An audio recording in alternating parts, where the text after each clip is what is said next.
The armed forces of the Russian Federation continue the special military operation in Ukraine. On April 8, high-precision air-based missiles destroyed a large depot of missile and artillery weapons near Novomikhailovka, Odessa region.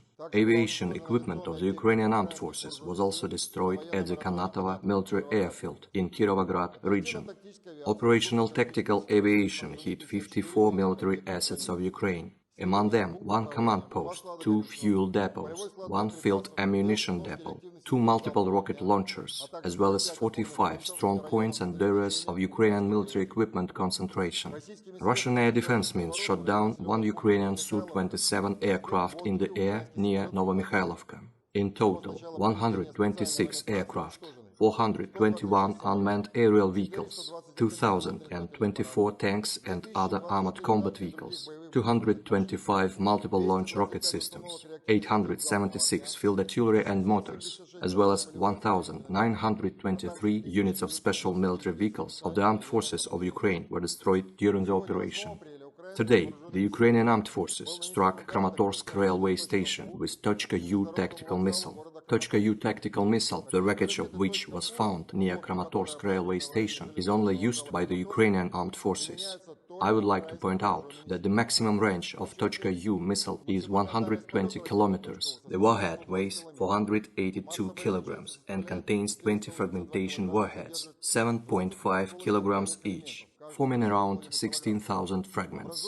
An analysis of the engagement radius of the warhead, as well as the characteristic position of Tochka-U missile's tail section, clearly confirm that it was launched from a southwestern direction away from Kramatorsk. According to intelligence reports, one of the missile battalions of the 19th Missile Brigade, armed with Tochka-U missile systems, at the time of the strike on Kramatorsk, was located near Dobropolye in Donetsk region, 45 kilometers southwest of Kramatorsk.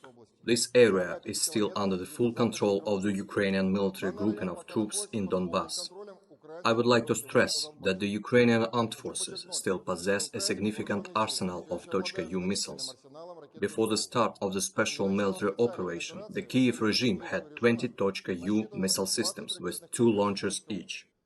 During the special military operation, 8 Ukrainian Tochka-U rocket launchers and around 90% of the missiles at the arsenals were destroyed. Nevertheless, the threat by the Kiev regime of continued provocations and missile attacks on populated areas with civilians remains high. A joint operation by a grouping of troops of the Donetsk People's Republic and units of the Russian Armed Forces to fully liberate Mariupol city is continuing. The results of radio intercept show that in addition to Nazis from the Azov battalion and remnants of the Ukrainian Armed Forces, there is a significant number of foreign mercenaries in the occupied areas of the city. In addition to Ukrainian and Russian, radio communications are conducted in 6 other, mostly European foreign languages. It's clear that it's not the defenders of so-called European values who are now blockaded in the city, but foreign mercenaries arriving to kill Slavs for American dollars, using a human shield made up of civilians. Kiev's nationalist regime has refused to withdraw fighters from Mariupol.